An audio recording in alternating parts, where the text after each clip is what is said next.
Hello friends, அடுப்பங்கரை நம்ம வீட்டு சமையலில் இன்றைக்கி என்னோடய ஸ்டைலில் ஒரு கோவக்காய் பொரியல் எப்படி செய்யலாம்னு பார்க்கலாம்.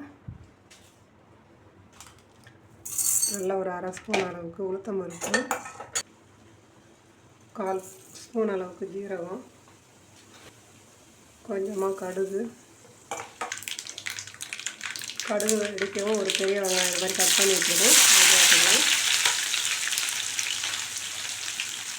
அது 2 பச்சை மிளகாய் கீரை வச்சுருக்கேன், அதையும் சேர்த்துக்கலாம். பொரியலுக்கு தேவையான அளவு உப்பு வெங்காயத்தோடய சேர்த்து வதக்கலாம். இது ஒரு 400 கிராம் அளவுக்கு கோவக்காய் இது மாதிரி கட் பண்ணி வச்சுருக்கேன், சுத்தம் பண்ணி. இப்போ இதையும் சேர்த்துக்கலாம்.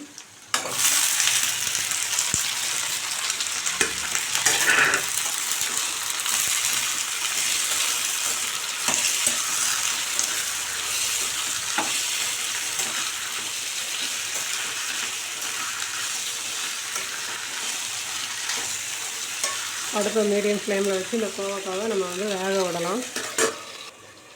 நான் இதுக்கு வேர்க்கடலை வறுத்து வச்சுருக்கேன், இதை தூள் பண்ணி இதுதான் சேர்த்துக்க போகிறோம். தனி மிளகாய் தூள் கொஞ்சம் சேர்த்துட்டு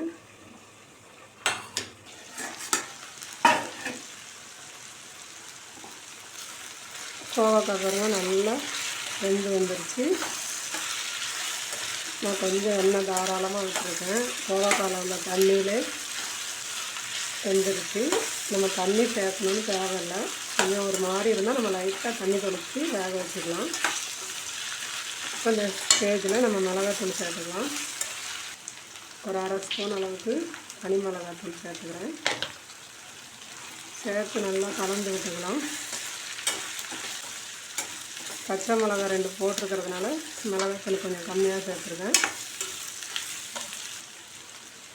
இப்போ நம்ம பொடி பண்ணி வச்சுருக்கிற வேர்க்கடலை பவுடரை போட்டுக்கலாம். அடுப்பு ஒரு 5 நிமிஷம் அப்படியே சிம்மில் வச்சுட்டு ஆஃப் பண்ணிடலாம். அவ்வளோதான், நம்மளுடைய கோவக்காய் பொரியல் சூப்பராக ரெடி ஆகிடுச்சு. நான் இது மாதிரி தான் செய்வேன். உங்களுக்கு பிடிச்சிருந்ததுன்னா லைக் பண்ணி ஷேர் பண்ணுங்கள். உங்கள் ஃப்ரெண்ட்ஸோட மறக்காமல் நம்ம சேனலுக்கு சப்ஸ்கிரைப் பண்ணுங்கள். அடுத்த ஒரு வீடியோவில் சந்திப்போம். நன்றி, வணக்கம்.